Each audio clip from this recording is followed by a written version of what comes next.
Hello, everybody. It's great to see everyone. Thank you so much for being here today. I do want to just begin as we continue the series, kind of the second week, talking about eyes to see. I want to just to thank you for so many people are so involved in so many different places within our church, and you just heard different opportunities at different campuses here, certainly with our students, and just lots of places to connect and to invest. And as great as what we get to do here on Sundays is, and I take it very seriously and I'm honored to be a part, really the way you experience Port City is by being connected, by participating in all different areas. And I would just encourage you to do that. It's one of the few ways that you can actually get the kind of perspective that we're trying to bring from this particular setting here when we talk about things and we try to teach and instruct our congregation. We do this together. I want you to see and experience and understand some things, but I don't want you to just understand them here. I want you to be able to experience them as we learn how to do this together. So I say thank you to those of you who are participating and those of you who are like, I know we're busy and a lot of things. We try to do really, really well by helping it be very organized so that your time is honored and cherished.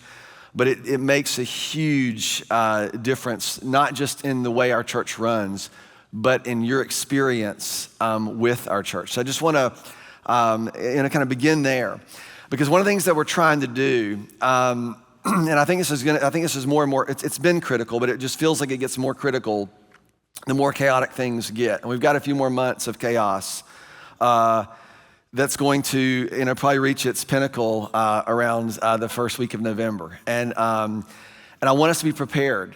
You hear me say this all the time, but our job as the church is to learn how to navigate the chaos faithfully and full of hope. We have to remain faithful to the way of life that humans are designed to live under the rule of God's love. We have to be faithful to that. And you can never lose hope. I have a note on my board. It says you've got to be relentless and relentlessly hold on to hope, because it's easy to lose. And so we need eyes to see this. And so we're using these kind of four categories. And last week we talked about the idea of paying attention and these categories and noticing things. And this morning we're going to add to this the idea or the practice of pursuing truth. So if you're taking notes, you got like last week was paying attention. It's the practice of noticing. Today is pursuing truth, and it's the practice of defining things. And we're going to look at this over the next couple of weeks. But what Jesus did when he came to bring the message of God, the message of the kingdom is how it's talked about, he told parables. And so we're looking at this. If you have your Bibles with me in Matthew chapter 13 again today. This is a fantastic chapter. But so many, there's multiple parables in there, so many great things in there. We're just gonna be looking at the first parable of the seeds and the sower, the the farmer who threw some seeds and some landed on the road. We'll read that in just a minute. But when Jesus teaches and instructs us, particularly in these ways, he's inviting us to enter into something, to see something, to consider something, to wonder about things. Not just to go, here's what I want you to do, now go do it, but to cause us to enter into something. And last week when the disciples, when he told this parable, the disciples didn't ask him what it meant first. They said, why do you keep talking to us in riddles? Why don't you just tell us what we need to hear? And Jesus quotes to them from Isaiah. And what he says, and the way we taught this, we learned this last week, is that he's nudging us towards receptive insight. He wants for our hearts, our character, our lives, the essence of who we are, to be receptive to something that will then take root and cause something else to happen. So that's what he's nudging it. And he's using the metaphor of soils and the parable of soils and cultivation, how we have to turn the soil over so that we can receive, so we can be receptive to this thing that God wants to do. And then out of that thing, produce the kind of life that we're intended to live. That's what's happening here. And when I think about cultivation, I mentioned this a couple weeks ago and I never actually told you about it. But the thing that we have to cultivate, like what do you have to cultivate in your heart, in your life, in order to experience this? Do you know? Like as I've thought about this for years, what do you have to cultivate? What needs to happen? What do you need to be able to do in order for this to happen? You know what it is? You have to cultivate trust. You have to learn to cultivate trust. This is what is eroded in almost every aspect of our culture. And what you learn by living your normal life is you cannot and should not trust much of anybody or anything.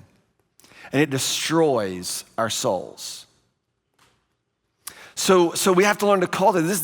I think this is what Jesus is actually talking about. So we'll get more into this later.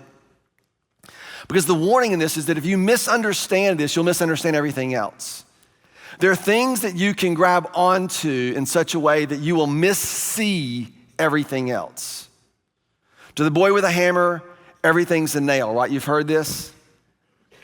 He's just walking around whacking things because everything looks like a nail. He's got a hammer in his hand. If you see things in a particular way, it will keep you from seeing everything else. And so I want to just mention a couple of things as we get into it, and these are things that I keep talking about because people come to the church and they come to Christ and believe in God for certain things, and they're stuck in our heads, and it's the story that is perpetuated, it's not in a sense that there's anything necessarily wrong with it. It just limiting.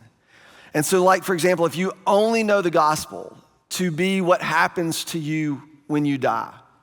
That's largely what we've assumed at least most of my upbringing. That the gospel is primarily in a message about an eternal destination. And so if you only understand the gospel or know the gospel as, this is about going to heaven when I die, you're likely gonna miss the most compelling part of the gospel.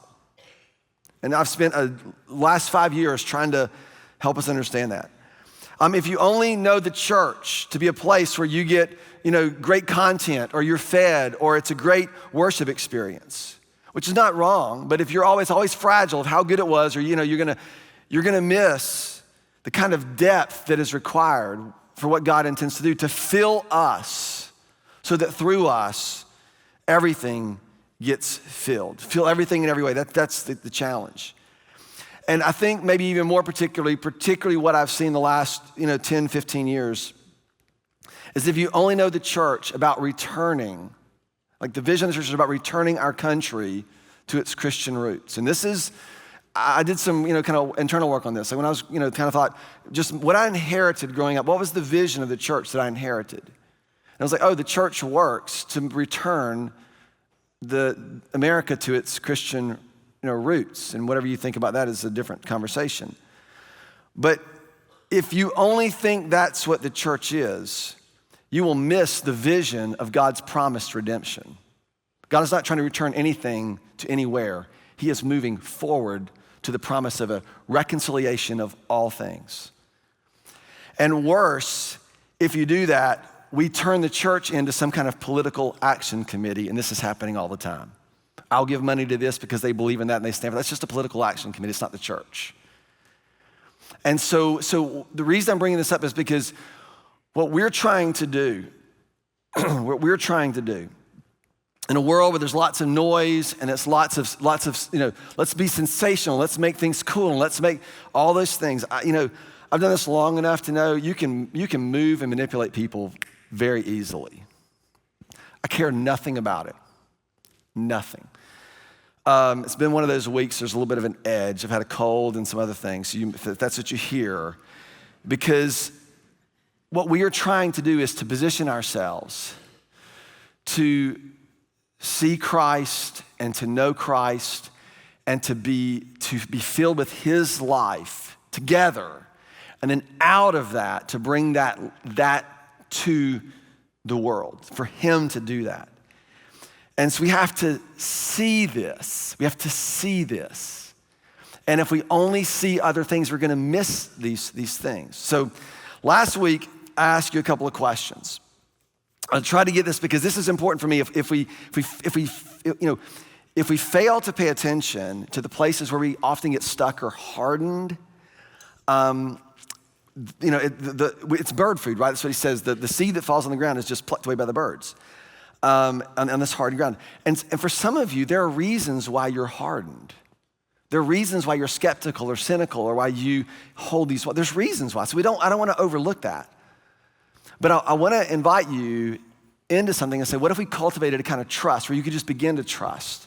What might take shape or root in your heart and then produce something different? So the questions that I asked you last week, number one was this, was what categories tend to frame the way you imagine the world, right? We have categories, we have a vision, we have a way in which we put things into. We looked at this last week, right? Are they political categories? Are they economic categories? Are they social categories? Right? We all look at something, we make judgments and assessments about people and issues and things based on how they fit into these prescribed categories that we have already produced. And listen, I had them. I've taught this a lot. I had these theological boxes that I had carefully produced, and I was going to fill them up with biblical knowledge, and then I was going to become, they were going to be like my biblical boxes of biblical ammunition, and I was going to be a biblical gunslinger on any issue that you named. I could pull a verse and bow, blow it out of the water. And the more I began to read and understand the gospel, I found that all my boxes got exploded to pieces by the ammunition within them. And the question that helped me do this is, what would it be like, the second question, is how might the kingdom of God shape your imagination to what the world could be? Right? If we can't imagine something bigger, your worldview is going to shrink into a series of issues to be fought over. And what happens to truth and to Jesus and to his vision for the world gets squished. So let's just read this together. Matthew chapter 13, and it goes like this. Excuse me. A farmer went out. So this is Jesus. He shows up. They're all listening to him teach. If imagine you walked into a message like this. And Jesus begins it like this. A farmer went out to sow his seed. And as he was scattering the seed, some fell along the path, and the birds came and ate it up. And some fell on the rocky places where it did not have much soil. And it sprang up quickly because the soil was shallow. But when the sun came up, the plants were scorched. Now, hold on just a second. So if you're in a class and you're listening to this, what are you doing? You're taking notes and you're making observations. You're like, okay, there's the seed on the path. The birds came and ate it. Those rocky places didn't have much soil. It sprang up quickly and it was shallow. And the sun came up, the plants were scorched, and they were withered because they had no roots. So you're making notes and lists about what happens. Then he continues on. Other seed fell among the thorns. And this seed grew up and it was choked out by the plants. And still other seed fell on good soil where it produced a crop, 160 or 30 times that which was sown. He who has ears, let him hear. And so now we know some things. And what we tend to think is that knowing something, we know this parable means that we can pass a quiz on what it was. If I said, the seed that fell on the path, what happened to it? Anybody know? The birds, right? So you're getting this in your head, you go, pass, check, 1 out of 3. The seed that fell in the thorns, what happened to it? It was choked out, right? You're 2 for 2. Right? The seed that fell in the shallow soil or in the rocky soil, what happened to it? It sprang up real quick and it had no roots, right? So we know it, we got it. What else do we need to do? He who has ears, let him hear, we've got this. And the point is not, do you know it that way? The point is, do you understand what it means? And this is why you have to enter into these things. And in fact, after they get beyond, why don't you just tell us what we need to know?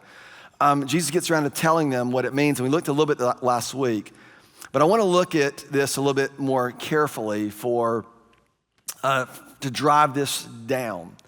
Matthew chapter 13, verse 20, Jesus begins to explain this to him. He explains, we're going to come back to it next week, that the seed that fell on the path was like the person who hears but doesn't understand, and the enemy snatches it away. We're going to talk about that more next week.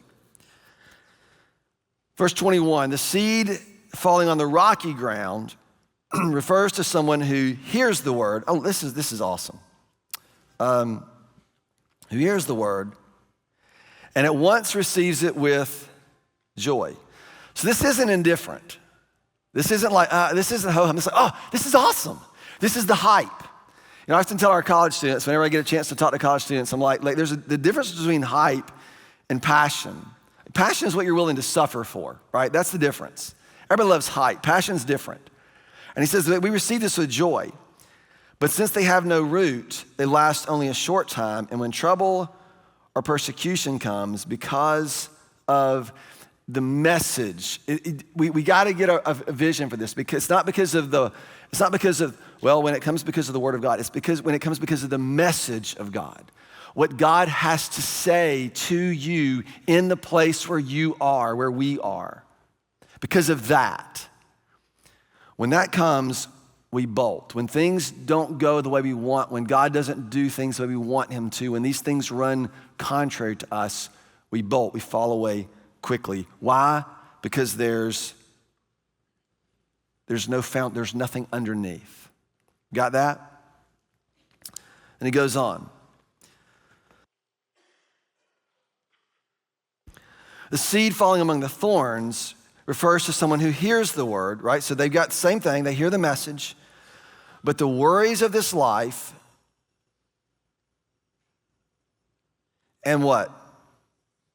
The deceitfulness of wealth choke out the word, making it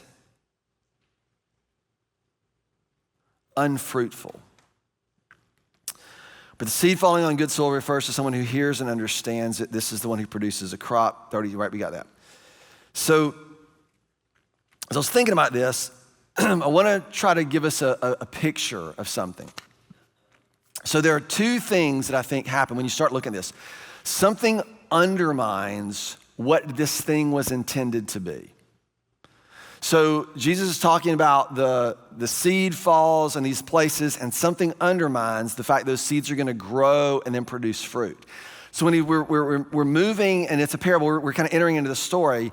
So what you have to look at in your life is, what are the things that undermine you from becoming who you're intended to be? What are the things that undermine that? And he talks about two specific things. And I'm gonna just alliterate this because I can. But it's deceptive feelings, and it's a deceptive foundation. When things get hard, there's no roots. So when things get hard, nothing holds. Nothing holds. Things come apart. We become unmoored or untethered. So we're just tossed around, moved by whatever happens to grab our attention or inflame us.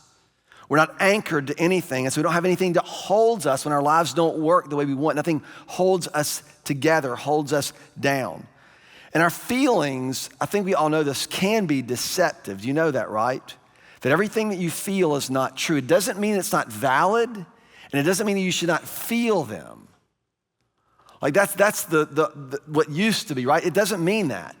You can feel afraid, and you can feel angry, and you can feel all of these things are emotions that are a part of the human experience. It just means that they need something else to bring perspective to them. They need some place for our emotions to go to rest on a foundation that can hold them. The reason we live in a culture, I think, where anxiety and depression, these other things just run, of course there's, and we're gonna talk more about this in the next couple weeks. I want to be really careful, because I don't want mental illness and mental health, and these issues are absolutely essentially critical, and we all deal with them and address them. But the reality is that there has to be some place for them to land on. They have to land somewhere. Your sadness has to land somewhere. Your worry has to land somewhere. Your fear has to land somewhere. And whatever it lands on is going to determine how much governance it gets in the rest of your life. And so we have to have, I think this is what he's talking about here. There's the worry and the anxiety, the things that choke us, and that's the description here. And runaway emotions are the result of being untethered. They become fertile soil for worry and anxiety to just choke out everything else. And this only accelerates as we sort of spiral into this vortex that we probably all are familiar with. This happens to me. And what I have to do is I have to drive it down to something that can withstand the weight of those emotions. What a lot of people do when their emotions get overwhelming is they either work to control things at some crazy pace or they just escape, right? And we all know what this is like. And I vacillate. My tendency is escape. That's why I don't do a lot, but man, it's another sermon. But it's learning, and it's learning. It is a learning thing to drive them down to something that can hold the weight of what we're feeling. And that foundation has to hold, and what the other party talks about is this sort of idea of wealth can sort of mask a lot of things. We know this is true. It can be choked out by the deception of riches. Money and riches can mask a lot of things about us. We all know this. I did a whole series on this. Jesus talks like this. I did a whole series on this a year ago called It's Complicated. But what I want to point out, what Jesus is saying is this. He's talking about something very, very, very specifically. And so how many of you guys have a lottery list? You know what I'm talking about? You have a list of what you would do if you won the lottery. No? Nobody? Okay, yeah, we've got one. And it depends on how big the lottery is. So I'm talking like, we're talking hundreds of millions, right? We're talking Powerball lottery. You win the lottery, you know what you're gonna do. I'm buying a house, I'm paying off the church building, I'm doing, there's some things I'm gonna do. You got a list. And it might not be a lottery list for you. It might be when you get to this particular point of success in your life, right? Whatever it is, you have this picture. But here's the thing. If you won the lottery, would you breathe easier? Yes. Why? Why? Do you see what this is all about? This whole entire thing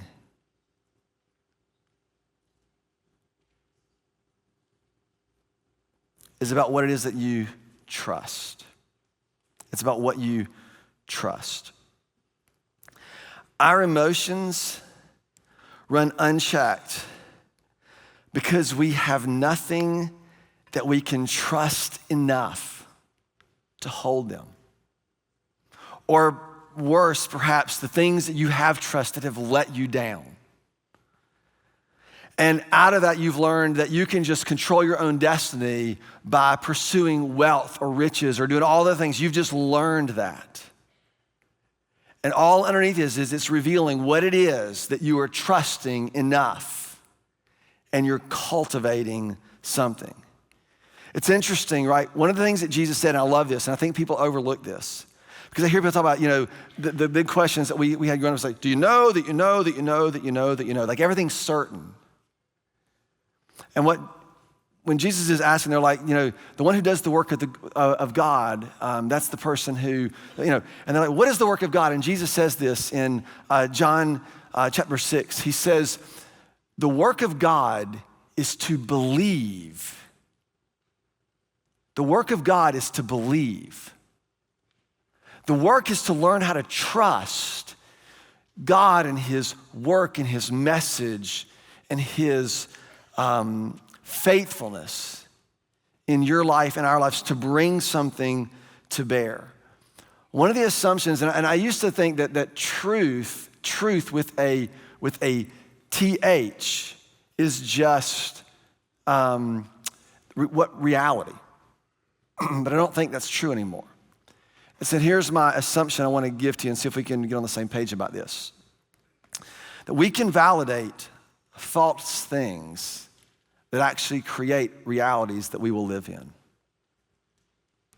We can validate things that are untrue that create realities for people and for us that are devastating because they're not truth. They're not truth. When we perpetuate, like we give information to kids that they're not mature enough to handle. These falsehoods, which I think they are, I think it's deceptive. It creates a true thing, a real thing, but is built on something that can't hold it. Can't hold it. And so what happens in this I want to just point to a couple of places that Jesus would talk about this. In John chapter 8, he says this, and you got to look at the language here. If you hold to my teaching, you are my disciples. And then you will know the truth, right? Oh, that's large. And then you will know the truth, and the truth will do what? Right, we've all heard that.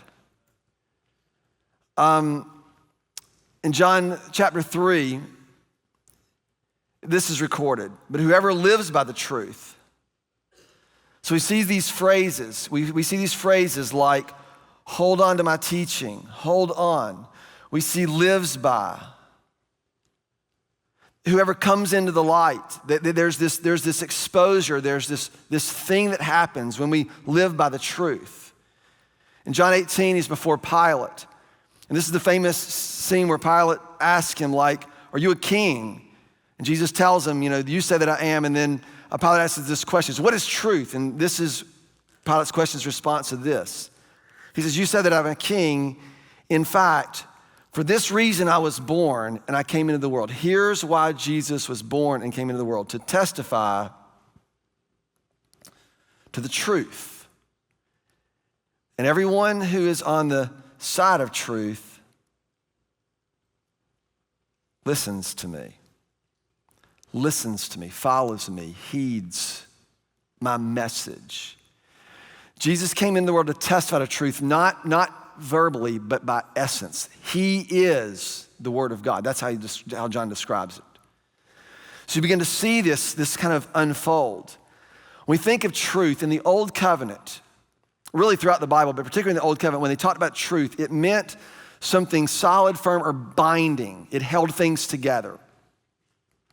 Meaning, it can hold the weight of trust without failing. Do you see the connection? So this is what, I want to do this like this, but you'll get the idea.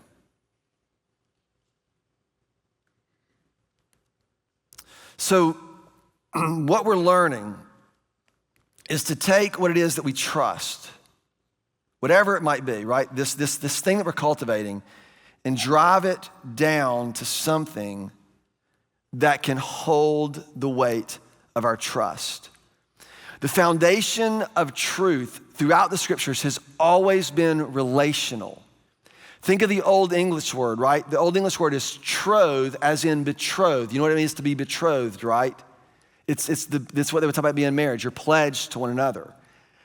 The word troth literally means to pledge or to promise. It means I can be trusted. So truth is not just a series of facts. It's not just a series of principles. It's not that. Because as truth gets pulled away from what it's intended to be into the way of the world, which is governed by the rule of law, truth gets reduced and it becomes facts that become evidence. And this is what everybody does. And when it gets used for something other than what it's supposed to be, it has to be preserved, and it has to be defended, and it has to be fought over. But it doesn't free us the way that the truth of Jesus is designed to. It is something altogether different. When Jesus said the truth will set you free, he wasn't talking about if you have the right information about the right issues. He was talking about if you learn to build your life on him. When he said, I am the way, the truth, and the life, that the truth of that is more than a fact that Jesus is the way to the Father. It's more than that. God's promised redemption came to us in Jesus.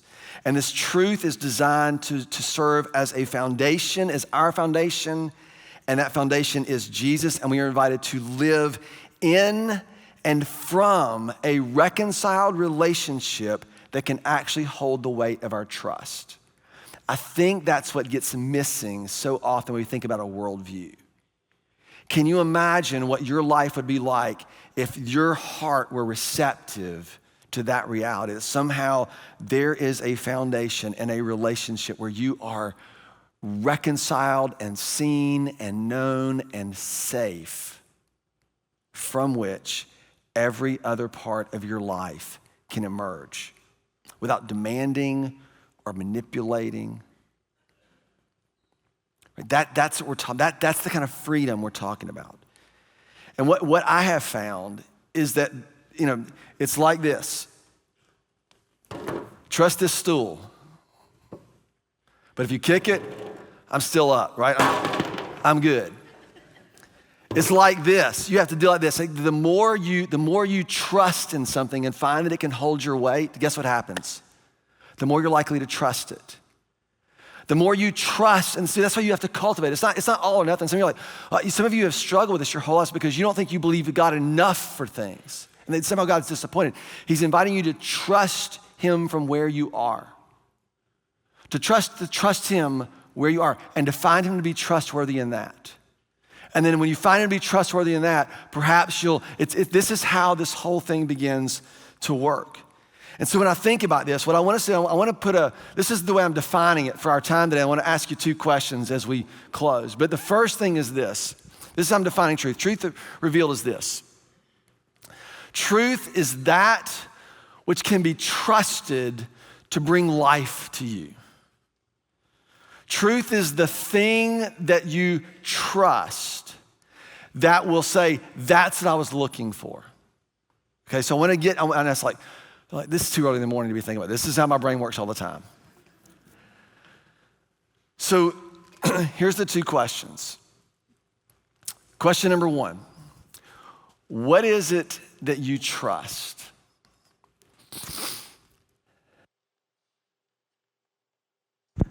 You're not gonna be able to do this morning.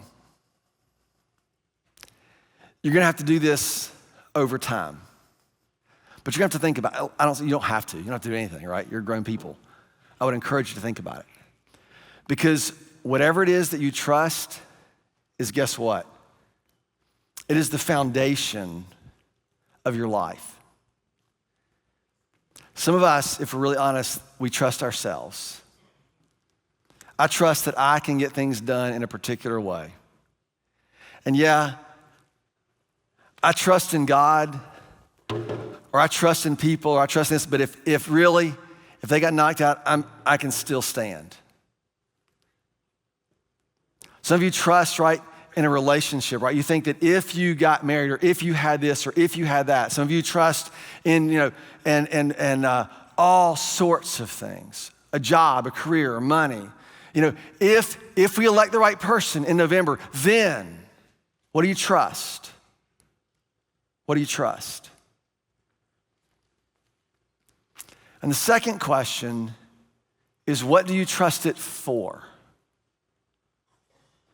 What are you hoping it will do? Because when this is why Jesus invites us into this parable, right? The seed that falls in good soil will produce fruit. It will bear fruit 100-fold, 60-fold, 30-fold. Do you know that your vision of what it means to bear fruit will become the thing that you are trusting Christ for? Who wants 30-fold versus 100-fold? Anybody want 30 more than 100? We want 100-fold, right? We want 100-fold. Why? Because what do you think 100-fold is? 100-fold's like this woof, right? What is it? What is it? And when you begin to read the Gospels and try to understand this, it's a radically different approach to the way we live our lives. That you're designed to bear fruit, which means your life produces. Fruit is not people. I heard this all the time. Our church is just producing fruit. It's not a number of people in your church. It's not fruit. It's not money. I want 100-fold, right? It's not. Fruit, the fruit of your life, the fruit of my life, are the beautiful things that bear God's image in the world and nourish other people. I don't know I've tried to make fruit about me, like I have, because I want to bear 100-fold, and I want that 100-fold to be like, ooh, lots of cool, fun stuff for me. But the more I look at it, fruit is always, it's an expression or an extension of beauty, and it is Have you ever looked at dragon fruit? It's it's astounding. Like, it didn't have to be like that. There's a beauty to it. And it's always to nourish others.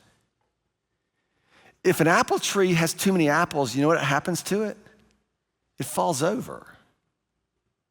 I mean, so what we're thinking about here, what I'm asking you to do is, can we try, like, we're not trusting Jesus to make us rich or to get us out of our situation. We're trusting Jesus to cultivate something, a depth of trust in him, that out of wherever we find ourselves in, we can offer something beautiful to the world. And we can nourish other people in the process. You know what that means? It means no matter who's elected, you can still produce something beautiful. God will still produce something beautiful out of your life to nourish other people. And if something happens, we can always do this. And there are times, some of you are here and you're on the receiving end of that nourishment. That's why we do this together. We together bear beautiful things and we nourish one another. And so what I want for you to do is I want you to spend some time defining these things. And listen, this is not a right or wrong or all or nothing kind of thing. The word that Jesus uses is the Greek word aletheia, which actually means a thing as it actually is. It's authentic. That's where we get our word from. And authentic is not, well, that's just the way I am. Like, that's not what authentic is. Authentic is the way in which it's actually been created to be. Like, God sees you and I. Everything else that's not that is undermining who we are. It's the deception that chokes out those things. And so you've been designed to bear fruit, and it is the receptivity of your heart and mind that will determine this. And we have to cultivate trust. So we're going to spend the next couple of weeks doing this, but I want to remind you that the truth that we're talking about does not serve to make you correct or to win arguments or to be on the right side of issues, but it is the foundation for you to be right with God. It's the foundation for your righteousness. And this is the only thing that will free you to live in a redemptive way, to offer something of beauty to the world and nourishment to other people. And this is what this allows us to live in this way. So I want you to take the time to do the work. It's hard work. What is it that you trust? You know what I would do if I were you? I would get a journal out and I would start making a list. And you'll be amazed at all the things that you trust in.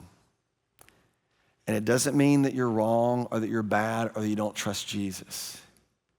It means that you're human and you've learned some things, and we need to be formed and reformed and transformed more fully into the image of Christ. And we need to cultivate a kind of heart that can trust Christ. If you don't learn this, it will affect, you'll carry it into every relationship that you have, and it will carry into every interaction you have with every part of your life in every part of the world. That's what's at stake. So, what do you trust? And what do you trust it for? Make sense? Hard work, isn't it? Glad you came today? Not so much, right? Jesus, thank you that you are so gracious and kind and good. And that our lives are designed to overflow with the fruit of that goodness, the fruit of your love. Father, I ask that you would bring that to bear out of us. There are those in this room who desperately need to be nourished. Would you give them the courage to receive? We don't have to do this on our own. This is how it's been designed. And Father, most importantly, would you help us to trust the foundation that has been laid, which is your Son, Jesus Christ. And that is the only place from which our lives can find the thing that we long for and the thing that we are made for. So would you help us to trust him more? And I lift all this to you in the name of your son, Jesus, who is our King and our foundation. Amen. Amen.